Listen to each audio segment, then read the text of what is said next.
Hello viewers, সবাই কেমন আছেন? আশা করি সবাই অনেক ভালো আছেন। চলে এসেছি ওয়ার্ডপ্রেস বেসিক টু অ্যাডভান্স করছেন নতুন আরেকটি ভিডিও নিয়ে। আজকের ক্লাসটা অনেক গুরুত্বপূর্ণ, বিকজ আজকেও আমরা প্রোডাক্ট আপলোডের কিছু অংশ দেখব। তো চলুন আমরা দেখি আজকে আমাদের ক্লাস কত নাম্বার এবং কী টপিক আছে। আজকের ক্লাস হচ্ছে 33 এবং পার্ট 3। আজকে আমরা দেখব গ্রুপ প্রোডাক্ট এবং ডাউনলোডেবল প্রোডাক্ট কীভাবে আপলোড করতে হয়। খুবই গুরুত্বপূর্ণ ক্লাস। তো চলুন কথা না বাড়িয়ে সরাসরি চলে যাই মেইন টপিকে। ফিরে আসছি ইন্ট্রোর পর, ততক্ষণ সাথেই থাকুন।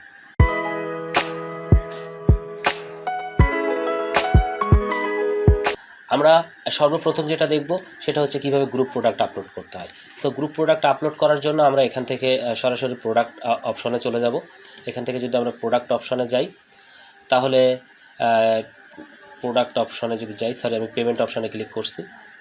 আমি যদি এখান থেকে প্রোডাক্ট অপশনে যাই, এটা আমাদের গত ক্লাসের প্রোডাক্টটা আছে। আজকে আমরা একটা নতুন প্রোডাক্ট আপলোড করব, ঠিক আছে? সো আমি একটা প্রোডাক্ট আপলোড করি এবং এই জায়গাটাতে কয়েকটা বিষয় আছে খুব গুরুত্বপূর্ণ, আপনারা একটু মনোযোগ সহকারে এটা দেখবেন। সো গ্রুপ প্রোডাক্ট আপলোড করার সময় আমরা যেটা করব সেটা হচ্ছে একটু ইমাজিন করব। তো ধরেন আমরা এই জায়গায় একটি হচ্ছে বল, আমরা ফুটবল নামে একটা প্রোডাক্ট করলাম, ফুটবল, ঠিক আছে, নামে একটা প্রোডাক্ট করলাম।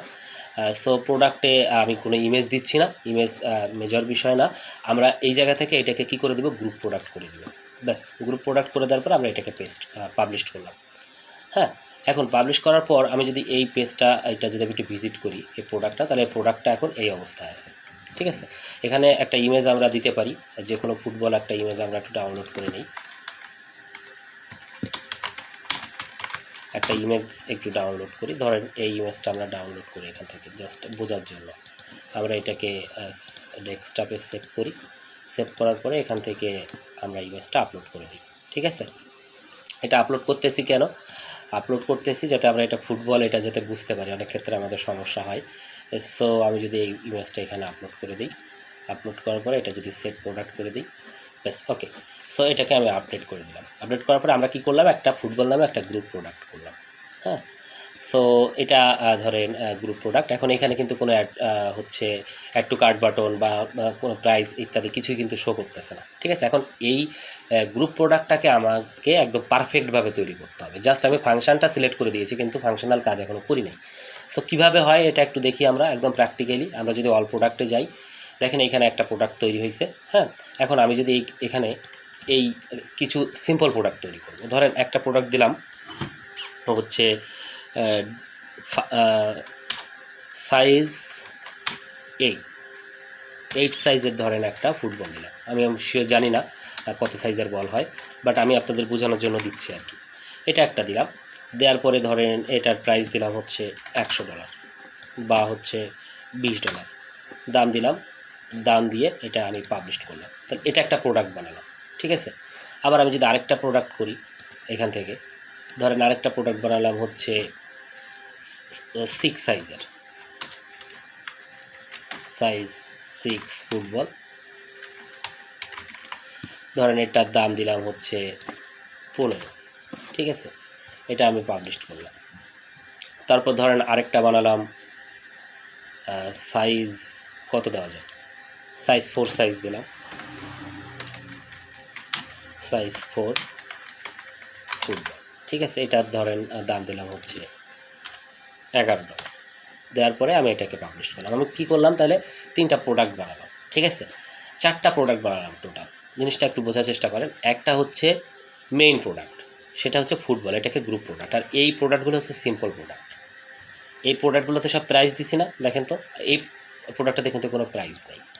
এখন এই ফুটবল একটা প্রোডাক্ট, এই ফুটবলের আন্ডারে এতগুলো প্রোডাক্টকে আমি গ্রুপ প্রোডাক্ট হিসেবে একটা প্রোডাক্টের আন্ডারে আমি অ্যাড করে দিই, এটাকে হচ্ছে গ্রুপ প্রোডাক্ট। সেটা কীভাবে, আমি যদি এখন আমাদের এই মেইন যে প্রোডাক্টটা যেটা আমি গ্রুপ প্রোডাক্ট করছি ফুটবলটা, এটাকে যদি আমি এখান থেকে রিলোড করি এবং রিলোড করার পর আমি যদি এইখানে চলে আসি, একদম স্ক্রল করে নিচে এসে যদি গ্রুপ প্রোডাক্টে আমি যদি ক্লিক করি, লিঙ্ক প্রোডাক্ট, এই যে গ্রুপ প্রোডাক্ট, এইখানে এসে আমি যদি ফুটবল লিখে সার্চ করি, দেখেন এই যে চলে আসছে 8 সাইজের ফুটবল, 6 সাইজের ফুটবল এবং 4 সাইজের। আমি এগুলো এখান থেকে কি করব, দেখাই দিব, ঠিক আছে? এই যে ফুটবল 6 সাইজের ফুটবল, আবার আরেকটা দেখাই, এটা হচ্ছে 8 সাইজের ফুটবল। দেখানোর পর আমি যদি এটা এখন পাবলিশ করে দেই, পাবলিশ করার পর আমরা এখন যেটা করব সেটা হচ্ছে এটাকে এখন একটু ভিজিট করব। সো এটা যদি এখন ভিজিট করি তাহলে দেখেন এই ফুটবল একটা প্রোডাক্ট, এই ফুটবলের আন্ডারে এই গ্রুপ প্রোডাক্টগুলো আছে। এখন গ্রুপ প্রোডাক্টের কাজ কি?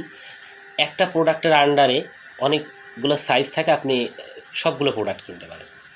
কীরকমভাবে আমি যদি আপনাকে বুঝাই, আপনি যদি ভেরিয়েবল করতেন, 4 সাইজের একটা ভেরিয়েবল করতেন, 6 সাইজের একটা ভেরিয়েবল করতেন এবং 8 সাইজের একটা ভেরিয়েবল করতেন, তাহলে কী হতো বলেন তো দেখি আমাকে। এখানে তো প্রোডাক্ট আছে একটা ভেরিয়েবল, আপনার মনে একটা প্রশ্ন আসতে পারে যে আমি তো ভাই এইভাবে ভেরিয়েবল বানাবো, আমি এরকম ভেরিয়েবল বানাবো, এইখানে আমি লিখে দিব সাইজ, একটা 4 সাইজ একটা 8 সাইজ। ভাই তাইলে আপনি একটার বেশি ফুটবল কিনতে পারতেন না, এইখানে একটা সাইজ কিনতে পারতেন। ধরেন এইখানে আপনি 14 একটা সাইজ কিনতে পারতেন, কিনে তার অনেকগুলো কিনতে পারতেন, কিন্তু আপনি অ্যাট এ টাইম 3টা সাইজ সিলেক্ট করতে পারতেন না। দেখেন আমি 4 সাইজের 2টা ফুটবল দেবো, আমি 6 সাইজের 3টা ফুটবল দেবো, আমি 8 সাইজের 4টা ফুটবল দেবো, নিয়ে আমি যদি অ্যাড টু কার্ট করি, দেখেন এই সব প্রোডাক্টগুলো আমার অ্যাড টু কার্ট হয়ে ভিউ কার্ডে চলে গেছে। এই দেখেন সবগুলো প্রোডাক্ট চলে আসছে। আমি 8 সাইজের 4টা নিচ্ছি $80, আমি 6 সাইজের 3টা নিচ্ছি $45, আমি $11 করে 4 সাইজের 2টা নিচ্ছি $22। একসাথে আমি কয়টা প্রোডাক্ট কিনলাম? একসাথে আমি 2টা 3 2 5 আর 4 কত 9টা প্রোডাক্ট কিনলাম, 3টা ভেরিয়েশনের একসাথে। কিন্তু আমি এই হুডিতে কি একসাথে 9টা প্রোডাক্ট কিনতে পারতেছি? আমি সর্বোচ্চ একটা সাইজ আমি একাধিকবার নিতে পারতেছি, কিন্তু আমি একসাথে এল সাইজ, একসাথে এম সাইজ, একসাথে XXL সাইজ নিতে পারতেছি না। কেন পারতেছি না? কারণ এটা তো ভেরিয়েবল প্রোডাক্ট আমি একটা ভেরিয়েশন নিতে পারবো, সিলেক্ট করে একটা প্রোডাক্ট নিতে পারবো, একটা প্রোডাক্টকে আমি ভেরিয়েশনে সিলেক্ট করতে পারবো। কিন্তু ভেরিয়েবল প্রোডাক্টে কী হবে, আপনি চাইলেই ভেরিয়েবল প্রোডাক্টে কী করতে পারেন বলেন তো, যে যতগুলো প্রোডাক্ট আছে, যতগুলো সাইজ আছে, সবগুলো সাইজ আপনি সিলেক্ট করে সেই সাইজের উপর কতগুলো কোয়ান্টিটি নেবেন আপনি সিলেক্ট করে প্রোডাক্ট কিনতে পারেন। আশা করি ভেরিয়েবল প্রোডাক্ট কীভাবে অ্যাড করতে হয়, কীভাবে কী হয় আপনারা বুঝতে পারছেন। ঠিক আছে, এরপরেও যদি কোনো প্রশ্ন থাকে অবশ্যই জানাবেন। এখন আমরা আরেকটা দেখব, সেটা হচ্ছে কিভাবে ডাউনলোডেবল প্রোডাক্ট আপলোড করতে। এটা কিন্তু বেশ মানে গুরুত্বপূর্ণ, কারণ এটা চলে খুব, ক্লায়েন্ট আমাদের কাছে চায়। ঠিক আছে, সো আমি এখন একটা কাজ করি, প্রোডাক্টে যাই, অ্যাড নিউ প্রোডাক্টে যাই। ধরেন আমি এখান থেকে একটা পিডিএফ ডাউনলোড করব, ধরেন এটা একটা গুরুত্বপূর্ণ পিডিএফ বা কোনো একটা ডাউনলোডেবল প্রোডাক্ট কী হতে পারে, ভিডিও হতে পারে, অডিও হতে পারে, জিপ ফাইল হতে পারে। ধরেন আপনি এখানে থিম প্লাগইন সেল করেন, তাই না, যে থিম প্লাগইন সেল করেন, থিমটা ডাউনলোড করতে গেলে, প্লাগইনটা ডাউনলোড করতে গেলে আপনি বিক্রি করবেন। তো ধরেন আমি একটা কাজ করি, আমি এইখানে একটা প্লাগইন ইউজ করি। ঠিক আছে, আমি একটা প্লাগইন সেল করি, ধরেন আমি একটা পেইড প্লাগইন সেল করি। তো ধরেন একটা নাম দিলাম XYZ নামে একটা প্লাগইন। ঠিক আছে, আমি জাস্ট একটা নাম দিচ্ছি XYZ নামে প্লাগইন, পেইড প্লাগইন। ঠিক আছে, প্লাগইন, এই প্লাগইনটা আপনি সেল করেন। ঠিক আছে, এই প্লাগইনটার ধরেন হচ্ছে প্রাইস হচ্ছে $90, হ্যাঁ, সেল প্রাইস ধরেন হচ্ছে $100, সরি এটা বেশি হয়ে যাচ্ছে কেন, $80। তাহলে কি হচ্ছে যে আপনি একটা $10 ছাড়ে একটা প্লাগইন ব্যবহার করেন এবং আপনি পাবলিশ করে দেন। বা একটা প্লাগইনের কি প্লাগইন দিতে পারি, ধরেন হচ্ছে পপ আপ ইমেজ, একটা ইমেজ দেওয়ার জন্য আমি এখানে আসছি, ধরেন এখান থেকে এই ইমেজটা আমরা এখান থেকে নিলাম। ঠিক আছে, এটা ডেস্কটপে সেভ করে দিলাম। ভালো করে বুঝবেন, এই জিনিসটা খুব গুরুত্বপূর্ণ। সো আমি এখান থেকে প্রোডাক্টের ইমেজটা আপলোড করে দিই এখান থেকে, যে কোনো একটা ইয়ে আর কি। সো ধরেন আমি এই ইমেজটাই দিয়ে দিলাম, বা এইটা নিয়েছিলাম তো এটা দিয়ে দিলাম, দেওয়ার পরে আমি এটাকে সেভ করে দিলাম, সেভ করে আপডেট দিলাম। এটা কি প্রোডাক্ট হলো বলেন তো এখন? এটা কিন্তু একটা সিম্পল প্রোডাক্ট হলো। আমাকে কি করতে হবে, এই প্রোডাক্টটাকে ভেরিয়েবল প্রোডাক্ট করতে, ডাউনলোডেবল প্রোডাক্ট করতে হবে। তো ডাউনলোডেবল প্রোডাক্ট করার জন্য দেখেন এইখানে একটা অপশান আছে, এই অপশানটাতে আপনাকে একটা চেক মার্ক করে দিতে হবে, যে ডাউনলোডেবল প্রোডাক্ট। তাহলে প্রোডাক্টটা কী হলো, ডাউনলোডেবল প্রোডাক্ট হয়ে গেল। এখন এই ডাউনলোডেবল প্রোডাক্টের কী কী কাজ আছে তাই চলেন আমরা একটু দেখি। ঠিক আছে, তো ধরেন এইটা হচ্ছে অ্যাড নিউ ফাইল, আমি ফাইলে ক্লিক করলাম, ফাইলের নাম দিলাম হচ্ছে পপ আপ প্লাগইন, বা শুধু প্লাগইন নাম দিলাম প্লাগইন। ঠিক আছে, এখন এখানে সেই প্লাগইনটা আমাকে দেখাইতে হবে। তো দেখাইতে গেলে কী করবো, আমি চুজ ফাইলে ক্লিক করব, ক্লিক করে আপনি আপলোড ফাইলে গিয়ে এখান থেকে সেই জিপ ফাইলটা আপনাকে দেখাই দিতে হবে। সো আমার এখানে কোনো জিপ ফাইল আছে কিনা আমাকে একটু দেখতে হবে। ধরেন কোনো জিপ ফাইল নেই, আমি এখান থেকে একটা ফাইলকে জিপ করে নিই একটু, হ্যাঁ, সেন্ড টু কম্প্রেসড করে আমি একটু জিপ করে নিই। ঠিক আছে, আমি একটু জিপ করে নিই একটা ফাইলকে, জিপ হয়ে যাক।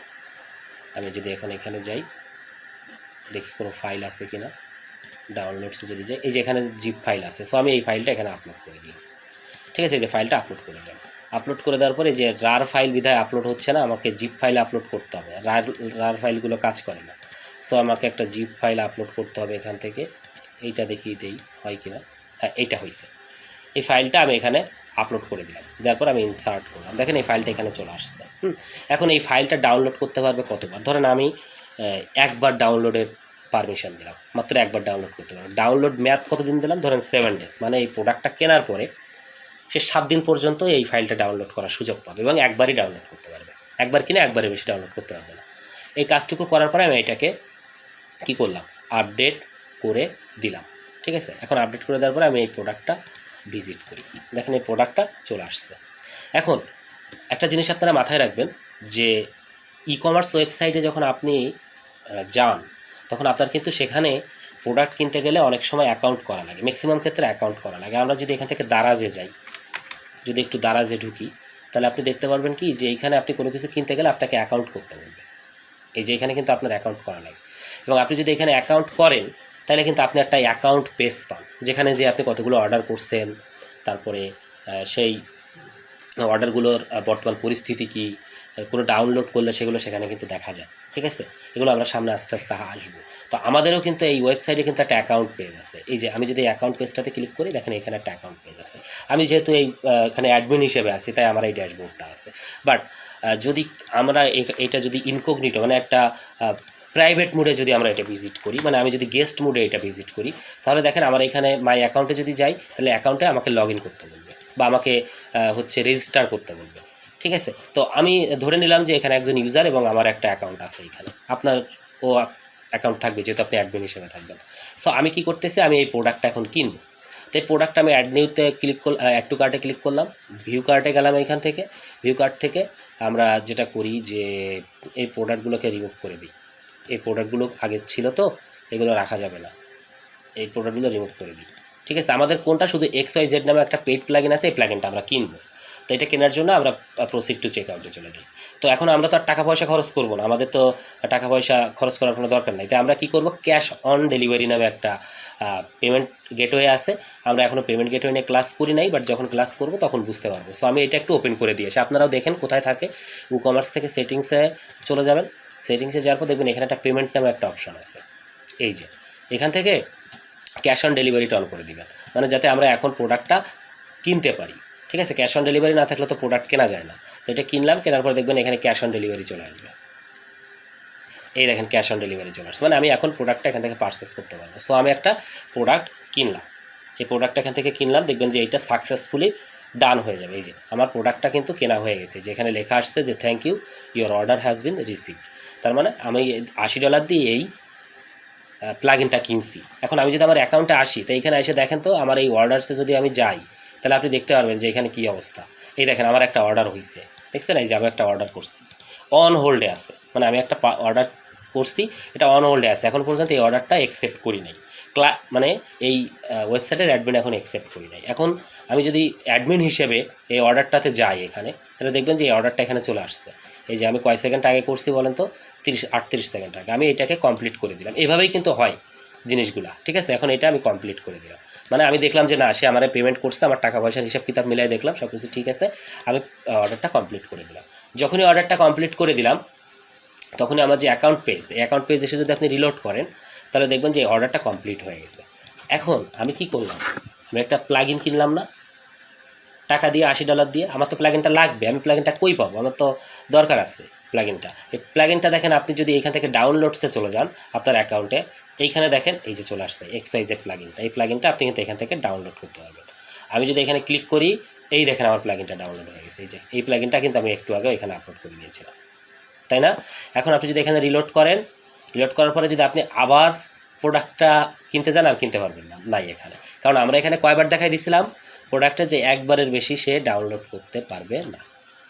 এখানে যদি আনলিমিটেড থাকতো তাহলে আনলিমিটেড সে ডাউনলোড করতে পারতো, এবং ওই একবারই 7 দিনের ভিতর সে একবারই ডাউনলোড করতে পারবে।